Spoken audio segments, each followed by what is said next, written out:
sadidah. Namun sebelumnya saya menawarkan, apa mau lanjut kita takrir sekarang atau kita bahas seputar Asyura? Asyura ya. Baik, meskipun kemarin di masjid sedikit sudah saya sampaikan, tapi ini akan lebih detail lagi saya sampaikan. Di sini saya uraikan dan saya bacakan ya, keterangan tentang hari Asyura di dalam kitab Irsyadul Ibad ya. Kitab Irsyadul Ibad karangan Al-Imam Zainuddin Ibni Abdul Aziz bin Zainuddin Al-Malibari. Bismillahirrahmanirrahim. Qala musannif rahimahullahu ta'ala wa nafa'ana bihi wa bi ulumihi fid dharain. Khatimatun fi fadli Asyura. Ini adalah satu penutup tentang keutamaan hari Asyura. Akhrajan Nasai an Ali radhiyallahu anhu, in kunta sha'iman ba'da syahri Ramadhan fasumil muharrama fa innahu syahrullah fihi yaumun taballahu ala qawmin wa yatubu ala akharin. Telah diriwayatkan oleh Al-Imam Nasai dari Sayyidina Ali radhiyallahu anhu, Nabi bersabda, wahai Ali, jika kamu berpuasa setelah bulan Ramadan, maka berpuasalah di bulan Muharram. Karena sesungguhnya bulan Muharram adalah bulan Allah. Di bulan Muharram terdapat suatu hari Allah menerima tobat suatu kaum dan menerima tobat kaum yang lain.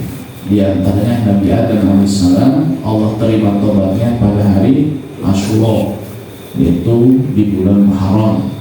Maka kata para ulama, ya, puasa yang paling utama setelah Ramadan adalah puasa di bulan Muharram. Di bulan Muharram ya. Bagaimana kemarin sudah puasa? Tanggal 1, tanggal 2, tanggal akhir dan pertama? Enggak. Wasyaikhani an Ibni Abbasin anna Rasulullah sallallahu alaihi wasallam qadima al-Madinata fa wajada al-yahuda siyaman yawm Asyura fa qala Rasulullah sallallahu alaihi wasallam ma hadha al-yawm alladhi tasumunahu fa qala hadha yawmun 'azimun anjallahu fihi Musa wa qawmahu wa raqa Fir'auna wa qawmahu fa shamahu Musa syukran fa nahnu nasumu fa qala Rasulullah sallallahu alaihi wasallam fa nahnu ahaqqu wa awla bi Musa minkum fa shamahu Rasulullah sallallahu alaihi wasallam wa amara ashabahu bisyami. Diriwayatkan oleh Imam Bukhari dan Muslim dari sahabat Ibni Abbas radhiyallahu anhu, sesungguhnya Rasulullah sallallahu alaihi wasallam tiba di kota Madinah. Tiba di kota Madinah di bulan Rabiul Awal, ya, karena Nabi hijrah di bulan Rabiul Awal. Kemudian Rabiul Tsani, Jumadil Awal, Jumadil Tsani, Rajab, Sya'ban, Ramadan, Dzulqa'dah, Dzulhijjah, Muharram. Nah, ini Muharram ini. Jadi bukan pas datang ke Madinah lalu menemukan Yahudi lagi puasa, enggak. Jadi di bulan Muharram lagi setelah kurang lebih 10 bulan ya Nabi tinggal di Madinah. Nah, pas bulan Muharram Nabi menemukan Yahudi lagi pada puasa. Ya, lagi pada puasa. Karena di Madinah itu ada orang Yahudi, bahkan banyak Yahudi di Madinah. Nabi menemukan orang Yahudi puasa pada hari Asyura. Lalu Nabi bertanya, hari apakah ini yang kalian semuanya berpuasa? Nabi bukan menanyakan hari Asyura, maksudnya kalian anggap apa hari Asyura sehingga kalian berpuasa pada hari ini. Maka kaum Yahudi pun mengatakan, ini adalah hari yang agung. Di hari ini Allah menyelamatkan Nabi Musa dan kaumnya serta menenggelamkan Fir'aun dan kaumnya. Lalu Nabi Musa pun berpuasa sebagai bentuk syukur kepada Allah. Maka kami pun berpuasa karena kami, kata umat Yahudi, adalah pengikut Nabi Musa alaihi salam. Lalu Nabi SAW berkata, kami yang lebih berhak mengikuti Nabi Musa kami yang paling berhak memperingati Nabi Musa. Maka Nabi pun berpuasa pada hari itu dan menyuruh sahabatnya berpuasa. Ya, maka puasa pada hari Asyura hukumnya sunnah. Ya, nanti hari Jumat puasa. Itu sah. Allah. Nawaitu shauma yaumil Asyura. Saya niat puasa pada hari Asyura sunnatan lillahi ta'ala, sunnah karena Allah Ta'ala. Siap puasa? Insyaallah. Wa Muslimun an Abi Qatadah su'ila Rasulullah sallallahu alaihi wasallam an siyam yaum Asyura faqala yukaffiru sanatal madiyah. Sedangkan Imam Muslim meriwayatkan hadis dari Abi Qatadah radhiyallahu anhu, Rasulullah ditanya tentang puasa hari Asyura. Kata Rasul, puasa hari Asyura menghapus dosa tahun yang lalu. Jadi dengan puasa satu hari, dosa kita setahun yang lalu dihapus oleh Allah Subhanahu wa ta'ala. Alhamdulillah. Wal Baihaqi, Al-Imam Baihaqi meriwayatkan hadis sumut tasi'a wal 'ashira wala tusabbihu bil yahudi wala tasabbahu bil yahudi. Kata Nabi, berpuasalah di tanggal 9 dan 10 bulan Muharram. Janganlah menyerupai Yahudi. Yahudi itu sampai sekarang pun puasa pada hari Asyura. Maka kata Nabi, kalian jangan ikut Yahudi. Puasalah tanggal 9 dan 10. Berarti Kemis puasa, Jumat puasa untuk tahun ini. Siap 2 hari puasa? Ya, insyaallah. Kalau sang puasa udah insyaallah aja dah. Insyaallah. Waru'iyah ba'dul ulama'il mutaqaddimina fil manam. Ada sebagian ulama tempo dulu ya, ulama dulu itu dimimpikan oleh sebagian orang soleh. Fasulila an halih, kemudian ditanya, bagaimana keadaan wahai kiai, wahai ulama? Maka sang ulama menjawab, ghafarani bisyami yaumi Asyura dhunuba sittina sana. Allah telah mengampuni 60 tahun dosaku dengan sebab puasa pada hari Asyura. Jadi satu hari Asyura kita puasa diampuni dosa 1 tahun yang lalu. Ini apa namanya? Ya kalau gaji itu UMR lah. Dan Allah berhak dan bebas ngasih pahala yang lebih. Jelas? Jadi jangan diartikan riwayat ini bertentangan dengan hadis yang tadi. Enggak. Hadis yang tadi menyebutkan bahwa puasa hari Asyura kata Nabi menghapus dosa setahun. Tapi kok di dalam riwayat ini, hikayat ini, ada seorang ulama yang sudah meninggal dunia, ulama terdahulu, kemudian dimimpikan oleh salah seorang hamba Allah yang soleh, lalu ditanya, bagaimana keadaan wahai kiai? Kata sang kiai, Allah mengampuni dosaku 60 tahun dengan wasilah puasa hari Asyura. Nah, katanya setahun, kok diampuni 60 tahun? Ya, logikanya begini biar kita paham. Satu hari puasa Asyura menghapus dosa 1 tahun. Ini kalau istilah gaji mah UMR begitu tuh, setahun diampuni dosa. Tapi kan yang punya kuasa Allah, yang punya pahala Allah. Allah bebas ngasih pahala lebih. Mungkin ini kiai puasanya berkualitas, tidak tidur kayak kita terus, ya. Puasanya berkualitas, tidak nonton TV, tidak dengerin musik, tidak menggibah, tidak ngejek orang, tidak membicarakan keburukan orang, ya. Tidak banyak tidur, banyak pikir, banyak baca tuh, mungkin posisinya begitu. Makanya nilainya itu ya menghapus dosa 60 tahun. Dan Allah berhak ngasih lebih dari itu juga, terserah Allah. Ya. Yang penting kita laksanakan puasa, urusan pahala serahkan kepada Allah. Ya, minimal puasanya 1 hari. Ya, kalau 2 hari berat, minimal 1 hari. Usahakan ya puasa, usahakan. Wa hakal yafi'i wa nasyiri fi idahihi min ajabi ma warada fi Asyura annahu kana yasumuhu al-wuhush wal hawam. Al-Imam Al-Yafi dan An-Nasyiri telah meriwayatkan, menyebutkan di dalam kitab Idah bahwa di antara hal yang aneh terjadi pada hari Asyura, bahwasanya di hari Asyura al-wuhus, binatang-binatang buas, wal hawan, dan binatang-binatang yang kecil itu pada puasa. Kayak semut itu puasa di hari Asyura, ya, berdasarkan dalam kitab Idah, ya. Kemudian hewan-hewan buas, para pemangsa seperti harimau, serigala, singa itu katanya di hari Asyura mah puasa.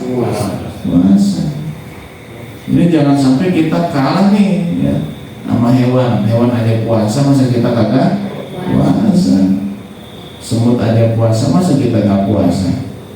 Bahkan ada kisah yang menarik, ya, dari Syekh Fatah bin Shakhraf, ya.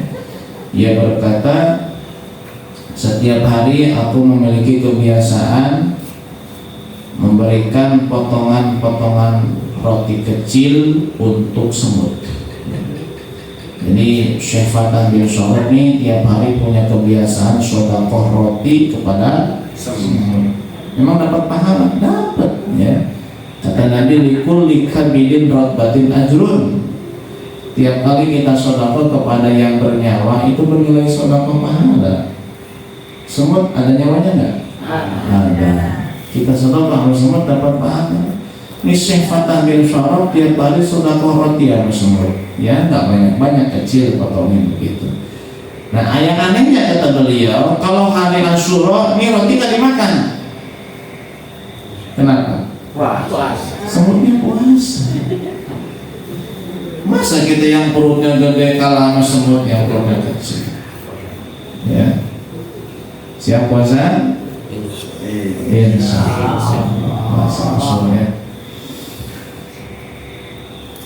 Wa akhraja Abu Musa al-Madini an Abdullah bin Umar man shoma Asyura fa ka'anna ma shoma sanata wa man tasaddaqa bihi kana tasaddaqa bi sanati. Al-Imam Abu Musa al-Madini telah meriwayatkan sebuah hadis dari Abdullah bin Umar. Barang siapa yang berpuasa pada hari Asyura, maka seolah-olah ia telah berpuasa 1 tahun. Dan siapa yang bersedekah pada hari Asyura, maka ia seperti sedekah 1 tahun. Maka amalan yang kedua selain puasa adalah sedekah di hari Asyura, ya. Sedekah yang paling utama ya kepada keluarga dulu, ya, kepada anak, kepada istri, dan kepada orang tua, pada saudara kita yang dekat. Wa Tabrani wal Baihaqi an Nabi Sa'id man wasa'a ala iyalihi yawma Asyura wasa'allahu alaihi fi sanatihi kulliha. Riwayat Imam Tabrani dan Baihaqi dari Abu Sa'id radhiyallahu anhu, barang siapa yang memberi keluasan, artinya membahagiakan keluarganya pada hari Asyura, Allah akan luaskan rezekinya selama 1 tahun. Enggak cukup amin, ya. Praktekin, ya. Ini hari Asyura senengin tuh istri-istrinya. Kok istri-istrinya sih? Istrinya. Maksudnya bapak-bapak senengin istri-istrinya begitu. Yang salah paham dulu atau ya, senengin tuh anak-anaknya, senengin hari Asyura. Terserahlah caranya, bebas. Yang penting senang tuh istri dan anak. Kalau orang tua masih ada, senengin orang tua. Dalam 1 tahun ke depan Allah akan luaskan rezeki kita, ya, insya Allah. Qala Sufyan bin Uyainah, jarrabna al-amala bihadzal hadithi 50 sanatan aw 60 sanatan fawajadnahu kadzalika. Kata Syekh Sufyan bin Uyainah, kami telah menjajal, telah mencoba mengamalkan riwayat ini selama 50 atau 60 tahun, maka kami telah menemukan kebenarannya. Jadi memang kalau kita mengamalkannya dengan yakin, insya Allah, ya, apa yang telah disampaikan dalam riwayat tadi akan kita dapatkan dan rasakan dalam kehidupan kita selama 1 tahun. Dan rezeki itu, ya, tanda petik jangan diidentikan dengan uang saja, ya, salah satunya ya uang begitu, ya. Tapi di antaranya kan banyak seperti kesehatan, panjang umur, selamat, istri solehah, anak soleh-solehah, hidup kita aman, nyaman, tentram. Itu dalam kategori rezeki juga sama, gitu. Kalau dalam kitab Kanzun Najah wa Surur ya, pada hari Asyura itu terdapat 13 amalan ya, terkumpul di dalam 3 bait syair yang berbunyi gimana bunyinya? Fi yaumi Asyura ashrun tasil biha fitani walaha fadlun nukil sumsan lisil zur'a liman udwa tahil rasal yatim imsah tasaddaq wa tasil. Terus terakhir wasi'al al-'iyali kallim dhufra wa suratal ikhlasi kul alfan tasil. Yang pertama sum puasa, sudah kita bahas tadi. Yang kedua sholli, baca sholawat kepada Nabi sebanyak-banyaknya. Yang ketiga silaturahim, kunjungi sanak, kerabat, saudara, keluarga ya. Yang keempat zur aliman, ziarah kepada ulama yang sudah meninggal atau berkunjung kepada ulama yang masih ada, yang masih hidup. Yang kelima ud, menjenguk orang sakit ya. Yang keenam waktahil, memakai sifat mata, maka sifat ya. Laki-laki pakai sifat juga, bahkan ada riwayat meskipun tidak sahih, siapa yang pakai sifat mata pada hari Asyura maka tidak akan sakit mata selama setahun. Pakai sifat mata. Yang ketujuh roksal yatim imsah, mengusap kepala anak yatim, tapi bukan mengusap doang, kasih duit. Diusapin aja kepalanya, ada kasih duit. Yang kedelapan tasoddaq, sodakoh ya, kepada ibunya yatim, itu jandanya ya, yang sudah tua terutama ya. Kalau yang masih muda ya ampihan.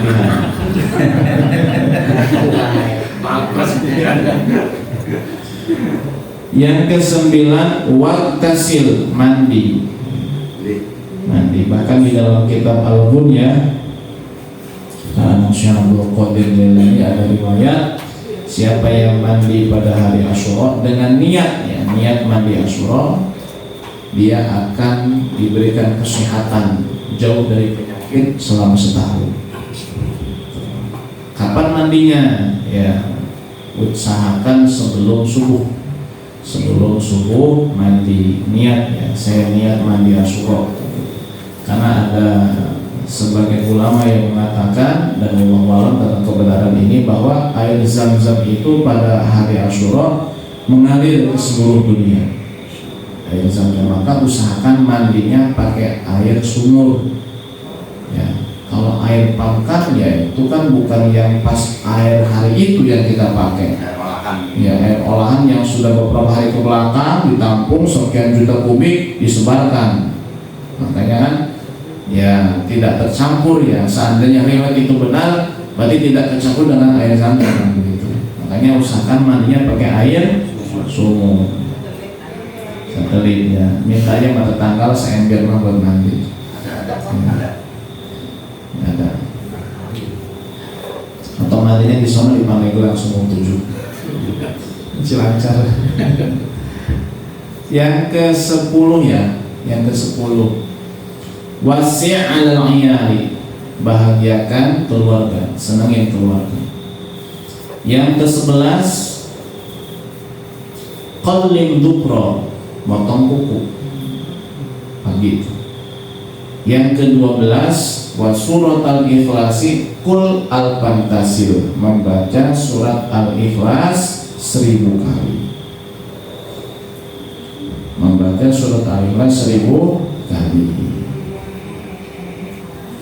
Nah, jangan heran nanti ya kalau riwayat yang tadi atau amalan yang tadi ada yang mengatakan bid'ah. Jangankan di kalangan kaum sebelah, di kalangan kita pun yang Ahlussunnah wal Jamaah memang sebagian ulama ada yang berkomentar ya tentang amalan yang tadi. Makanya kenapa dalam kitab ini disebutkan hanya 2-3 tadi ya, puasa, bahagiakan keluarga, kemudian sedekah ya.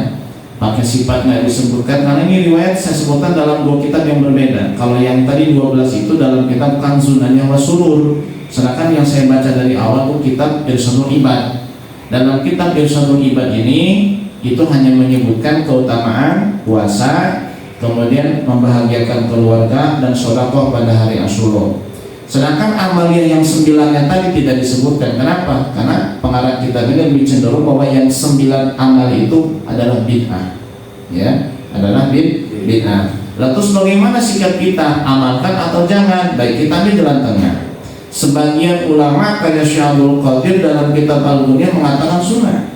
Tapi dalam kitab ini mengatakan yang 9 itu bid'ah. Ya. Nah, kita ambil jalan tengah. Bagaimana caranya? Kita tetap amalkan, tapi kita tidak meyakini bahwa amalan ini khusus pada hari Asyura. Dalam arti kata, yang 9 amalan ini hari apapun hukumnya tetap sunnah kita kerjakan. Saya mau tanya, pakai sifat sunnah nggak tiap hari? Sunnah udah kita bahas kan? Motong kuku sunnah nggak? Sunnah. Kemudian mandi, kalau kita niat ibadah kan sunnah.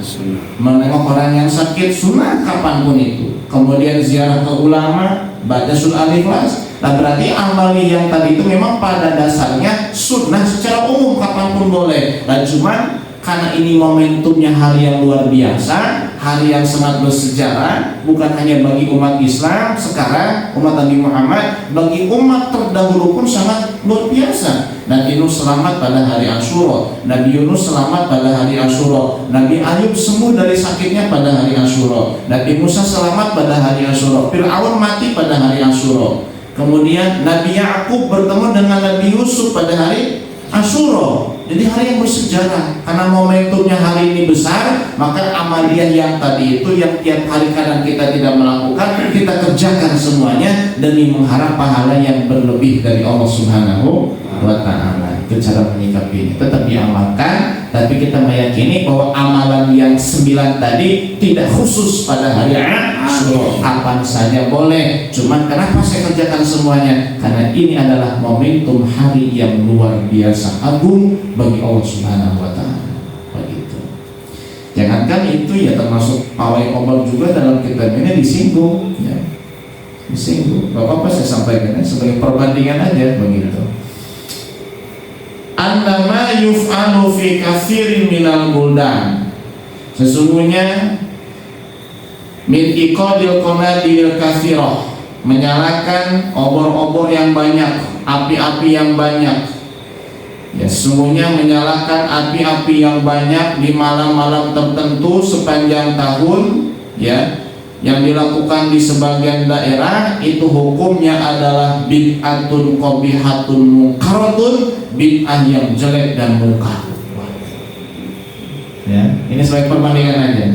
Jadi kalau ada yang mengatakan oh bid'ah tuh poi obar, nggak ada keterangannya. Bukan Wahabi, kita nih Ahlussunnah wal Jamaah juga yang mengatakan begitu, ulama kita. Ada yang mengatakan nggak apa-apa dalam rangka memeriahkan ya. Ya bukan syiar juga. Kenapa? Karena syiar tidak harus dengan pawai obor.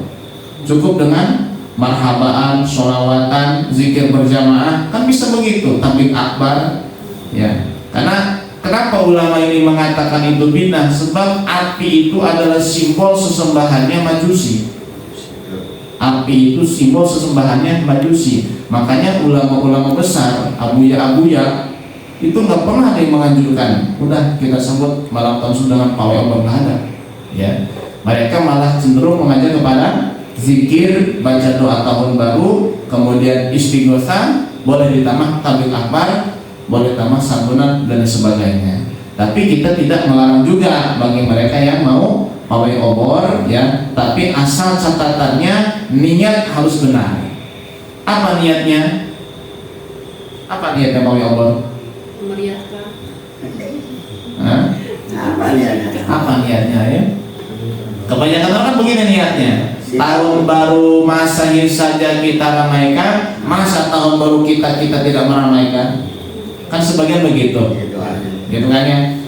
Padahal itu tidak tepat sebetulnya. Kenapa? Karena kalau kita berargumen seperti itu, sama saja seperti kita meniru-niru budaya Yahudi Nasrani. Ya, jadi kalau kita memperingati tahun baru Hijriah 1 Muharram dengan pawai obor, alasannya karena ingin memeriahkan tahun baru Islam sebagaimana tahun baru Masehi dimeriahkan. Itu sama saja kita meniru budaya Yahudi Nasrani. Jangan itu niatnya. Nah, terus apa niat yang benar? Niat yang benar adalah spirit dan semangat para sahabat kaum Ansor dan Muhajirin yang menyambut kedatangan Rasulullah hijrah dari Mekah kepada Madinah. Begitu bagaimana para sahabat menunggu kedatangan Rasul siang malam. Mana Rasul belum datang aja nih dari Mekah ke Madinah. Siang malam mereka menunggu, ya, tanpa mengenal lelah dan capek karena kerinduan kepada Rasulullah. Maka kita pun, ya, sebagian orang, bukan kita, saya enggak soalnya, habis begitu jalan pawai dalam rangka spirit menyambut kedatangan hijrahnya Rasul dari Mekah ke Madinah. Itu baru tepat, ya. Kira-kira niat kayak gitu enggak? Hanya itu kan siar. Siar apa kan siar? Siarnya ya pakai ibadah, bukan pakai jalan-jalan kayak begitu sebetulnya mah. Bahkan itu kadang dipakai momentum kesempatan bagi orang yang maaf ya, pacaran segala macam, janjian dengan pacarnya kalau bareng-bareng. Nah, gitu. Jadi ya harus dikasih himbauan, sosialisasi tentang niatnya diluruskan. Kenapa? Kalau niat tidak diluruskan, khawatir masuk dalam keterangan ini. Bid'ah qabihah mungkaroh. Ya, jika ingin lebih luas lagi, silahkan lihat rekaman Allah Yarham Abu Yapuji Turtusi bagaimana kalau menjelaskan pawai obor malam tahun 1 Muharram. Itu sama seperti ini. Ya, cuman kata beliau, kenapa ulama banyak yang diam? Ya, karena masalah.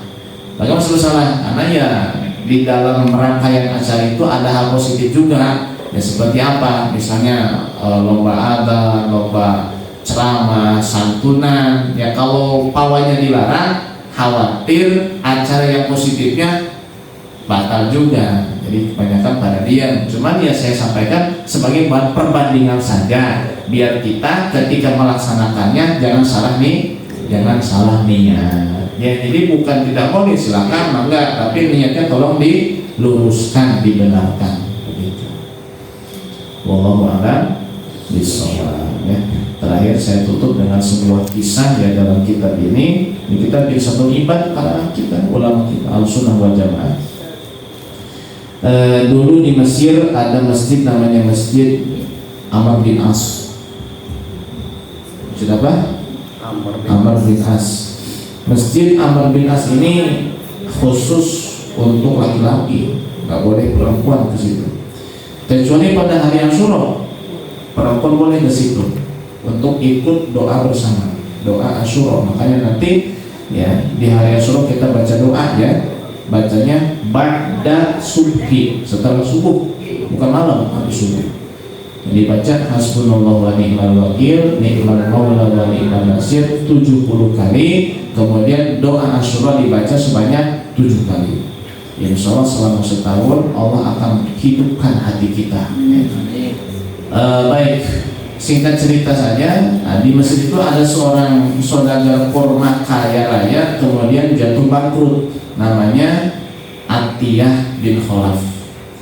Ceritanya dia Atiyah bin Khalaf ini saudagar kurma kaya raya, kemudian bangkrut, jadi miskin. Rumahnya tinggal segubuk yang kecil, pakaian yang tersisa tinggal 2, yang bagus sama yang jelek. Di hari Asyura dia pakai baju bagus. Sholat subuh jamaah, ikut doa berjamaah. Selesai doa Asyura berjamaah, dia keluar untuk pulang. Ketika melangkah kaki keluar masjid, dia bertemu, didatangi oleh seorang perempuan tua, seorang janda. Tapi jandanya janda Tua. bukan janda yang mana bukan. Kira ada dua. Bukan janda yang Kolot. janda tua. Lewat. Kata janda ini, ya Pak, saya seorang janda punya anak yatim banyak, sudah sekian hari kami tidak makan, ya. Suami saya meninggal tidak meninggalkan harta. Sebetulnya saya tidak pernah minta-minta kecuali hari ini karena keadaan darurat. Dan saya adalah seorang syarifah, yaitu seorang wanita keturunan Rasulullah SAW. Atiyah bin Khalaf pun dalam hatinya ya bingung dia. Bagaimana saya harus memberikan sesuatu sedangkan saya pun tidak punya apa-apa. Tapi kalau saya nggak ngasih, alasan apa yang saya katakan di hadapan Rasul di hari kiamat? Ketika Rasul tanya, wahai Atiyah, kenapa cucuku datang kau tidak kasih? Dia bingung Atiyahnya. Akhirnya dia punya inisiatif untuk mensedekahkan pakaian yang dia pakai itu. Tapi kalau langsung dia sikat telanjang dia. Maka dia berkata kepada perempuan itu, wahai ibu, ikuti saya ke rumah. Sesampai di rumah, Atiyah masuk ke dalam rumah. Dia salin pakai baju yang rusak, yang sudah jelek. Yang masih bagus itu yang baru dia pakai dia lepaskan, dia kasih kepada perempuan itu dan dia bilang, tolong ibu jual baju ini, uangnya beli buat makanan. Begitu. Singkat cerita didoakan. Nah, Atiyah ini tidak keluar rumah, dia zikir sampai ketiduran. Di dalam tidur dia mimpi. Dalam mimpi itu turun seorang wanita cantik, ya, janda pirang. Janda perawat cantik, wangi, masya Allah. Turun dari atas, kemudian duduk ya di pahanya, di pangkuannya Atiyah. Kata Atiyah, kau siapa? Kata itu perempuan, ana Ashura zaujatuka fil jannah. Aku adalah wanita yang bernama Ashura, calon istrimu di dalam surga. Kemudian perempuan itu pun mengeluarkan buah apel. Setelah dibuka, dalamnya perhiasan. Perhiasan itu dipakaikan kepada Atiyah dan Atiyah bertanya, wahai wanita, wahai bidadari, apa sebabnya aku mendapatkan istri secantikmu dan perhiasan yang begini mewah? Kata tuh perempuan, dengan sebab doa anak yatim dan janda yang tadi kamu kasih pakaian. Dengan apa? Dengan wasilahnya kamu didoakan oleh janda dan yatim, serta kamu memberikan sedekah pakaian kepada janda tersebut. Tuh, sedekah kepada janda, tapi janda yang bukan yang pirang ya, yang tua. Bangunlah mimpi Atiyah nih. Dia kaget, ternyata mimpi. Kemudian dia ingin tahu kebenaran mimpi itu. Dia pun ambil wudhu, kemudian sholat istikharah minta petunjuk. Dalam doanya dia berkata, ya Allah, jika mimpiku ini benar, cabutlah nyawaku sekarang juga. Setelah dia doa selesai, dia langsung meninggal dunia. Dan itu mimpinya benar, ya. Berkah sedekah kepada janda. Jadi intinya pada hari Asyura kita harus sedekah kepada siapapun, kepada siapapun, terutama kepada anak yatim dan janda. Kalau kita maju banget. Oh, ini motivasi untuk kita sedekah di hari Asyura. Sebelum saya tutup, mungkin ada yang ditanyakan, dipersilahkan.